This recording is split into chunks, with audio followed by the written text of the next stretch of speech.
మనకి ప్రస్తుత సమాజంలో ఎవరైనా సరే పక్కనోడికి అప్పుగా డబ్బులు ఇవ్వాలన్నా సరే చాలా ఆలోచిస్తూ ఉన్నారు.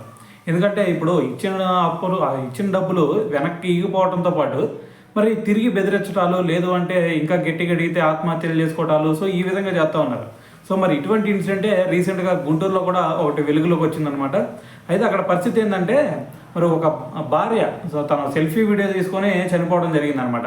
సో దీనికి ముందు జరిగిన ఇన్సిడెంట్ ఏంటంటే వాళ్ళ భర్త ఏం చేశాడంటే ఒక ఇద్దరి దగ్గర అప్పు చేశాడు అనమాట. ఒక 50,000 రూపాయలు అప్పు చేసిన తర్వాత మరి కొన్ని రోజులు ఆగారు. దాని తర్వాత అప్పిచ్చిన వాళ్ళు మళ్ళీ వీళ్ళని వచ్చి అడిగారనమాట. అయితే ఇక అదేవిధంగా వీళ్ళు ఈగిపోవడం, దాని తర్వాత అంత 2017లోనే ఒక 15,000 రూపాయలు ఇచ్చినట్టున్నారు, 50,000 తీసుకొని. అయితే మళ్ళీ దాని తర్వాత మిగతా డబ్బులు ఏవైతే ఉంటాయో వాటిని కూడా అడగడం స్టార్ట్ చేశారు వాళ్ళు 15,000 ఇచ్చిన తర్వాత. అయితే మరి వీళ్ళేమో ఇవ్వలేని స్టేజ్లో ఉన్నారు. దాని తర్వాత వాళ్ళేమో వాటి నుంచి డబ్బులు కావాలని చెప్పేసి వాళ్ళు అడగటం.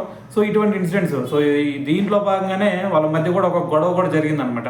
అయితే రీసెంట్గా వాళ్ళ ఆయన మరి విజయవాడ వెళ్ళిన సందర్భంలో వాళ్ళు ఎవరైతే అప్పిచ్చారో వాళ్ళు ఇంటికి వచ్చి మరి వాళ్ళ ఆవిడ ఎవరైతే ఉన్నారో సో తనైతే అడగటం జరిగింది. సో మరి తను ఏం చేసింది, ఈ అప్పుల బాధ నేను భరించలేకపోతున్నాను, వీళ్ళు పద్దాకులు కూడా అడుగుతూ ఉన్నారు, సో ఇది నేను భరించలేకపోతున్నాను అని చెప్పేసి తనైతే మరి సూసైడ్ చేసుకోవడం జరిగింది అనమాట. సో దానికి ముందు తను చెప్పింది ఏంటంటే మరి అప్పుల బాధను నేను భరించలేకపోతున్నాను, సో అందుకని చెప్పేసి నేను సూసైడ్ చేసుకున్నాను, నేను చనిపోయిన తర్వాత నా బాడీ మా ఆయనకి అప్పచెప్పండి అని చెప్పేసి తనైతే సూసైడ్ చేసుకోవడం జరిగింది అనమాట. సో మరి ఇక్కడ చూస్తుంటే మరి అప్పు ఇచ్చిన వాళ్ళది తప్ప, లేదు అంటే అప్పు తీసుకున్న వాళ్ళది తప్ప, సో ఏంది అనేది కూడా అర్థం కాని సిచ్యువేషన్ అయితే ఇప్పుడు ఏర్పడింది.